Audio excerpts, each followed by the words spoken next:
often say I didn't choose this work. This work chose me. When my children were removed after I called 911 for help, I learned firsthand how harmful system responses can be when they misunderstand domestic violence. Removal itself is traumatic. We shouldn't reach for trauma in the name of protection. We should reach for support, safety, and stability.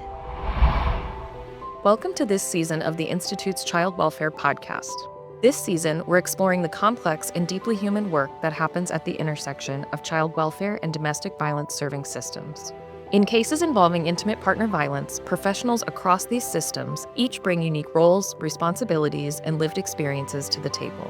Those differences can create tension, but they can also spark new understanding, deeper empathy, and more coordinated responses for families.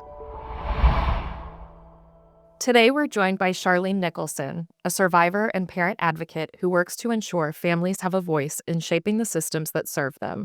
Sharwline Nicholson is a survivor and parent advocate whose experience shaped one of the most influential child welfare cases in New York, Nicholson versus Scappetta. In 1999, after surviving a violent assault by her partner, Nicholson sought medical care and arranged for her children's safety. Despite her efforts, the New York City Administration for Children's Services, or ACS, removed her children and charged her with neglect for, quote, engaging in acts of domestic violence, unquote, in their presence. Nicholson challenged this practice through a federal class action lawsuit, arguing that ACS violated the constitutional rights of survivor mothers by removing children solely because they witnessed domestic violence. The case reached the New York Court of Appeals, which ruled in 2004 that witnessing domestic violence alone does not constitute neglect under state law and cannot automatically justify child removal. Nicholson's advocacy continues to influence policy and practice, ensuring that survivors are not punished for experiencing abuse. Sharwline, thank you so much for being here with us today. Thank you so much, Lisa, for having me. Can you start by telling us about your role as a parent advocate and what inspired you to do this work? Inspired me to do this work. I often say I didn't choose this work. This work chose me. I became a parent advocate after surviving both domestic violence and the child welfare system myself in 1999. When my children were removed after I called 911 for help, I learned firsthand how harmful system responses can be when they misunderstand domestic violence. With that experience and the landmark case, Nicholson versus Scappetta, that followed, it shaped my commitment to make sure other parents never feel as alone, silenced, or misunderstood as I did. Today, my role as a parent advocate is to elevate survivor voice, help professionals understand real family needs, and empower parents to reclaim their dignity and path to healing. There's so many of us that come into the system that is not aware of anything domestic violence and child welfare. And when I say anything, when they charged me with like Article 10, I did not know what that mean. I did not have like parent advocates. I didn't have basic things that would have appreciated then to help me navigate a system. I really relied on my soul to navigate the path and learn along the way. So, yes, it was through being a victim of domestic violence and the child welfare that after experiencing that, I became an advocate to help others because I don't think any woman and their children should go through this kind of behavior that we get from the system. Thank you so much for sharing that. And for our listeners who are unfamiliar, can you describe what Article 10 is? So Article 10 is when you go into family court, and this is what they charge the mother and the father because they combine the charge. All right, so I'm not going to say the father, the abuse. Let's use the word abuser, the abusive partner. They combine the charge together and it becomes now a neglect case or a failure to protect case. And that's a charge that they charge with because being a victim, like you weren't able to protect your children or you weren't able to protect yourself, so they charge you for that. So that's the simplest way to explain for Article 10, a failure to protect. Thank you. Yes, I think that was fantastic. It's called different things in different places, but I think failure to protect is kind of the colloquial term, especially since we're talking about different states. And so you've alluded to this some, right? You said you really had to follow your soul through this process. Yes, it's like a soul guidance. And I think that we could do more for mothers or survivors of domestic violence with their children, just to guide them, because the violence itself is so harmful. And then to have removal, it's a double trauma. So I think there's more work that needs to be done in keeping families together and minimize the harms that done. And the harm is not only for the children, the harm is also for the non-offending parent. Can you elaborate some on some of the common challenges that you see when families are facing instances where there are both domestic violence and child welfare? Either commonalities of the cases themselves or of the families themselves or of the system responses? One of the biggest challenges is misunderstanding the survivor's behavior. Survivors are protecting their children, and calling for help can be misinterpreted as failure to protect, when in reality, the parent is just doing everything possible to keep the children safe.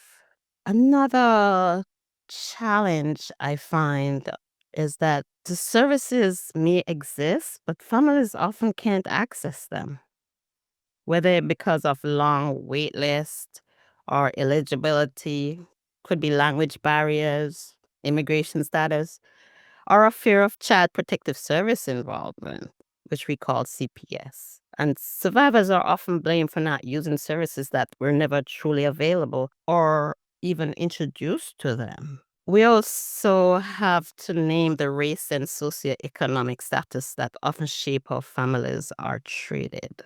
Cannot ignore that.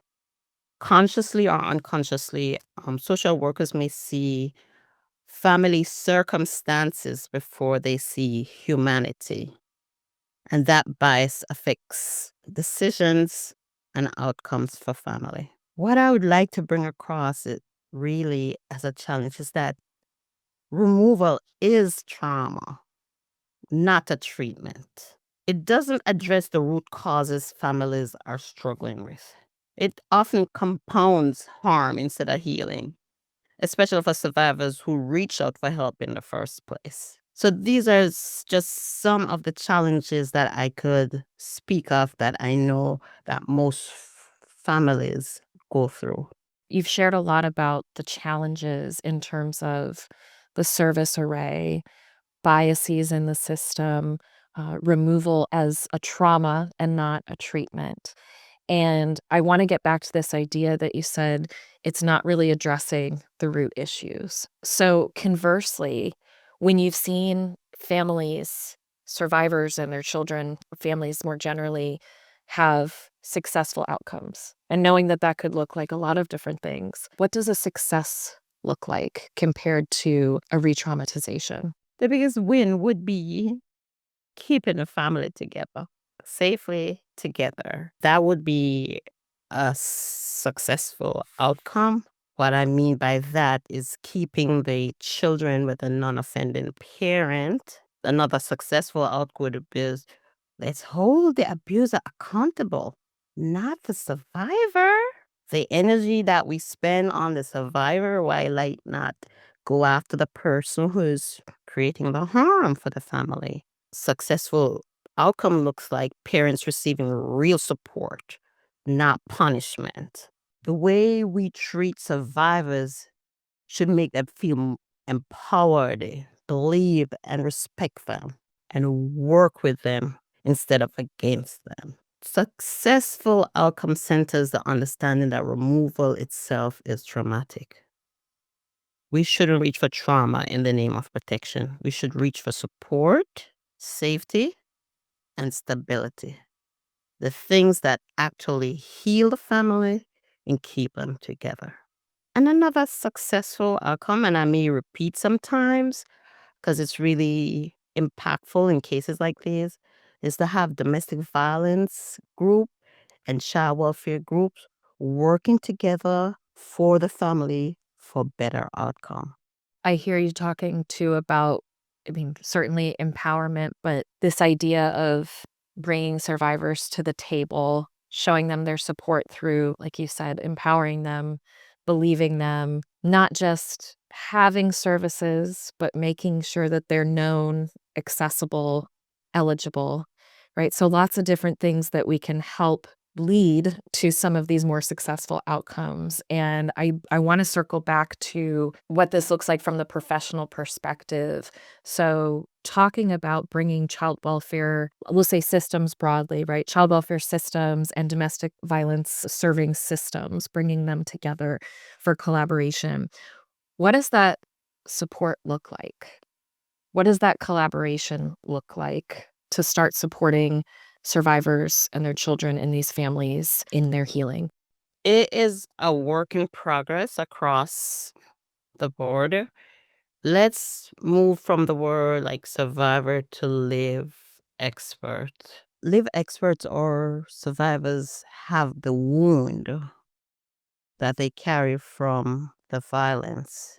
Not only that they carry that from the violence, they also had the experience of the system and what the system did or didn't do.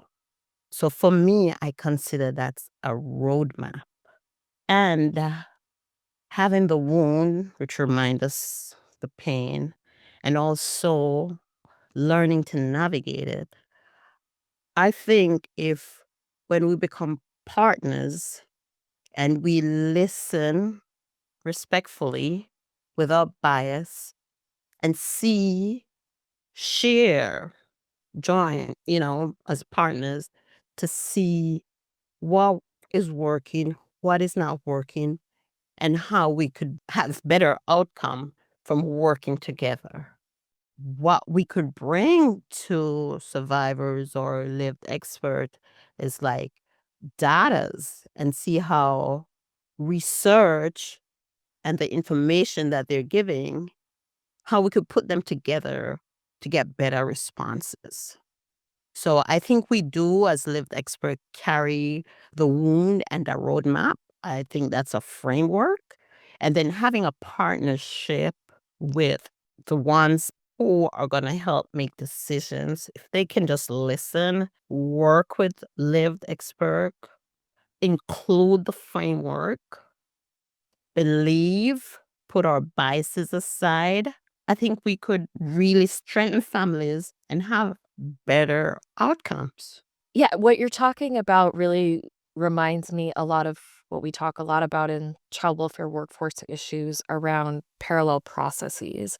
So, what I hear you saying is applicable both in working with individual families, survivors, their children, but also as a system where we're inviting survivors to co design that path forward. And I think, again, that's really applicable when you're working with individuals and with families, but it's also applicable at that systems level where we're inviting survivors to the table to help us create the larger path forward, the policy and practice path forward. So I really like that idea of both and, right? It's applicable in both of those situations. We know that there can be challenges, especially when we're talking about all the different professionals that are coming to the table, right? And I'm including parent advocates in that for our conversation, talking about this co-design, the work that you're doing to co-design and make things better for other survivors.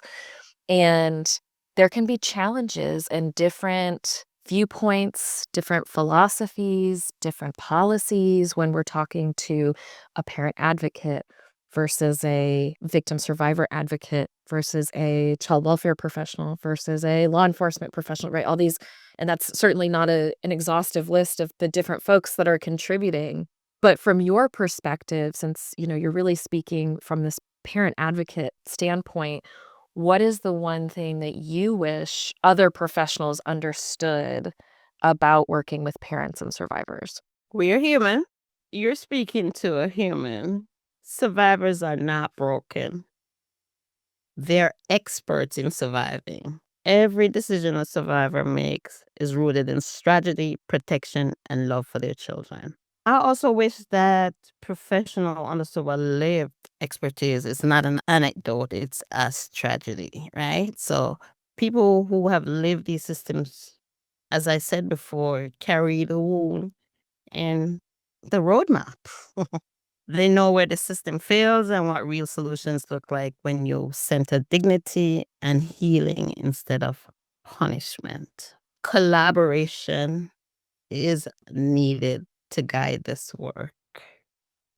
Partnership is needed, or be open to listen.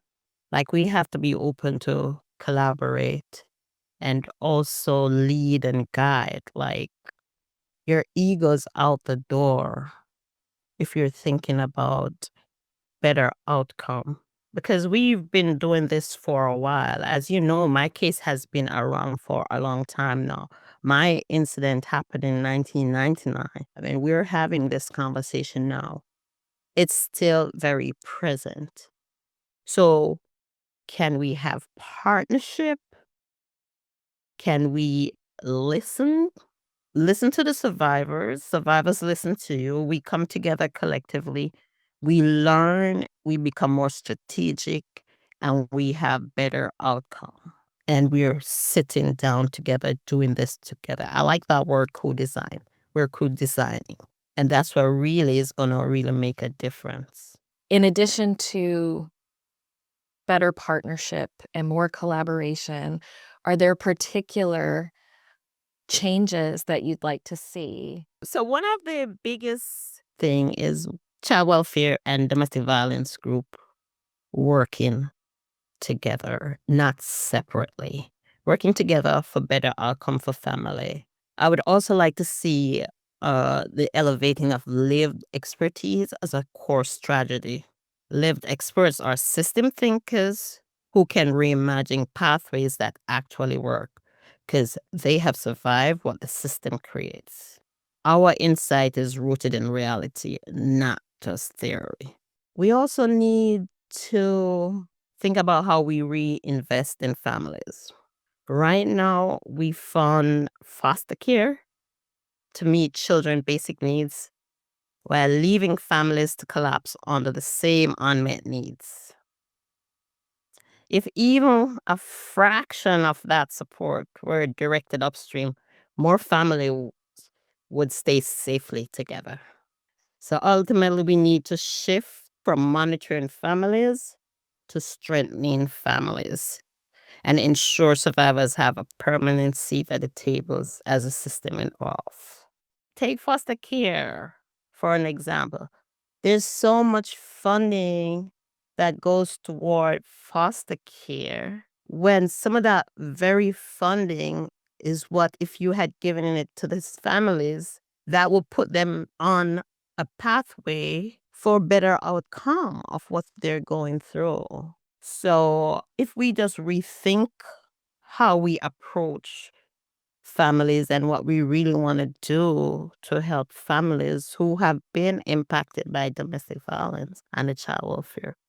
These are the small steps that we can do. Another thing I did not mention too, the mandated reporting. How can we teach that this is not necessarily a report, but maybe a need for resource? And how can we identify that the family just need access to resources instead of a report? I think that makes a lot of sense because it is a larger systems issue, a lot of what you're talking about. I think that's something that we've thought about here as well. For example, housing.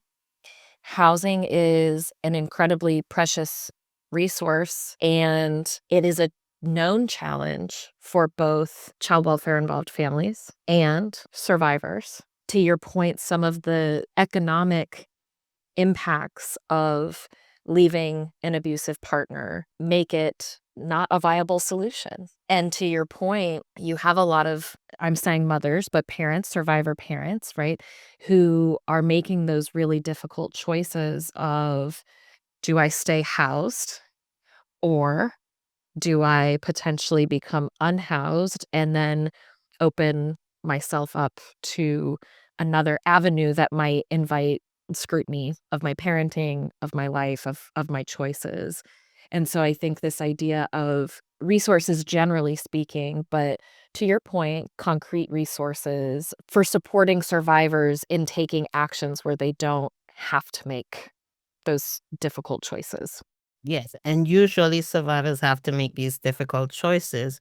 So you hear the coin of phrase, why don't she leave? Why she stay? But what are you doing to help? Because as I said earlier, survivors are strategic. And I know not any of us would choose to be homeless. We're going to make decisions for our children. Most parents are going to make the best decision for their children. I tell you something, we put our children before we put ourselves. All right. And this is for most. So just let me be clear. Most loving parents in a normal household would put their children first. So every decision that is made, it's with our children in mind. And of course, we want somewhere for our children to be and where we feel safe and stable.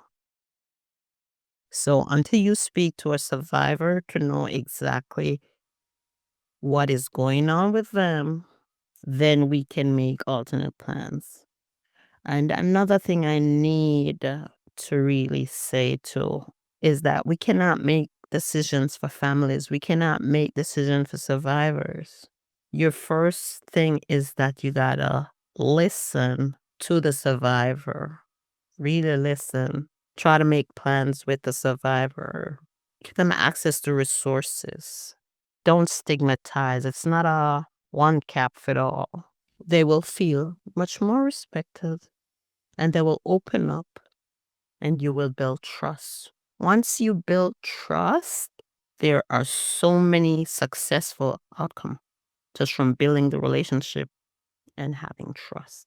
And this goes whether you're a survivor or not, just as a human, having trust in someone, building relationships, those are like guiding principles for life. So if we do that with survivors who are humans, we will see we make a lot of headways positively in the direction that we really want to do for families.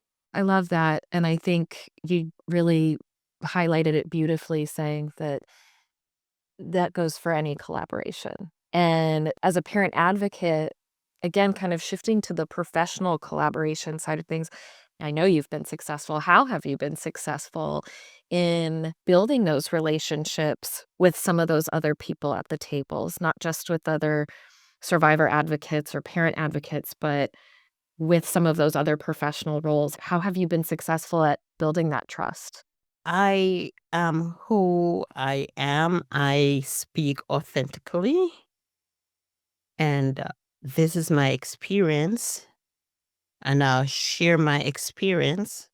But I also want professionals to know that I've been working with parents, I've been working with mothers, I've been working with organizations, I've been working with different disciplines, and I listen to the same thing that I'm saying is the same thing that I'm doing. I listen and I learn more. And that is the beauty of it too, because earlier I said that when you have collaboration and you get datas and experience and everything together, like there's so much better outcome because you have people who want to do the work and want better outcome and are willing to collaborate. So I do find that, but it's no different. I apply the same principles. I listen to parents. I listen to who are affected. I even listen to children. We incorporate them in discussions and conversations to hear their point of view. Right now, I'm with a group that I have someone who is a child. She's representing the children, and I'm representing the parent. And every week we get together, we collaborate, we research, and we're doing the work. And I'm hearing what's happening, and we're doing outreach to get to other groups because eventually we'll have like town halls because we want to hear what's going on, not just in our world, but peripheral. So we want to hear what's going on and what we can get in to make better outcome, for families and share, because it's not just happening. It's not just a New York thing. It's not just a Florida thing. It's nationwide. So yes, I work in that capacity and I work with groups, coalition to get the work done. And it's still a work in progress because it is child welfare and domestic violence, two very traumatic experience. So it's still a work in progress, but I can see strides. Thank you so much. Is there anything before we end our conversation that we have not gotten a chance to cover that you would like to? So we did a brief following from the lawsuit Nicholson versus Capeter, the ABA and Kamina Latina. We came up with like four rubrics stemming from the Nicholson case. It is like a framework when we think of situation of domestic violence, and the thought of removal will come if one could follow those four rubric. It will have a better outcome for family. And just 4 points that we would look at would be the imminent harm, parental care, agency support, and the harm of removal. And if we had those factors and follow those factors, then there would definitely be less cases of removal. If we could have like agencies or organizations just look at this brief, I think it would be like a guiding step for most groups when it comes to making decision. Thank you for sharing that resource. We'll definitely link to it. It's worthwhile, and I know jurisdictions vary, but it's like a guiding look at these aspects before even the thought of removal come into play when it comes to domestic violence cases. Any jurisdiction could look at it before we think of it. And we could cite the Nicholson case too in cases of domestic violence and child welfare. I think one thing that I'm missing too, for professionals to be trauma informed. I think that's really, really needed. They didn't have such a thing during my time. Hence the response to domestic violence. So I think that's also something that's needed. Have you seen a shift over time? Has it improved or you feel it's still where it was in 99? I can't say it's where it was because just for us to be having a conversation, that's a step. Well, Charlene, thank you so much for sharing your story and reminding us of the importance of centering lived experience in this work and the importance of co-designing in this work with our survivor advocates and the reminder that we need to listen and that survivors are strategic. I love that. I think I'm going to take that little phrase with me throughout the rest of this season, so I appreciate that. Thank you so much for the opportunity. If you're interested in learning more about this episode, please visit our website at ficw.fsu.edu. Thanks to Izzy Krang, Brantley Jones, and Dave Heller for their help in putting together this episode. And thanks to all of you for tuning in. I'm Dr. Lisa Magruder for the Florida Institute for Child Welfare.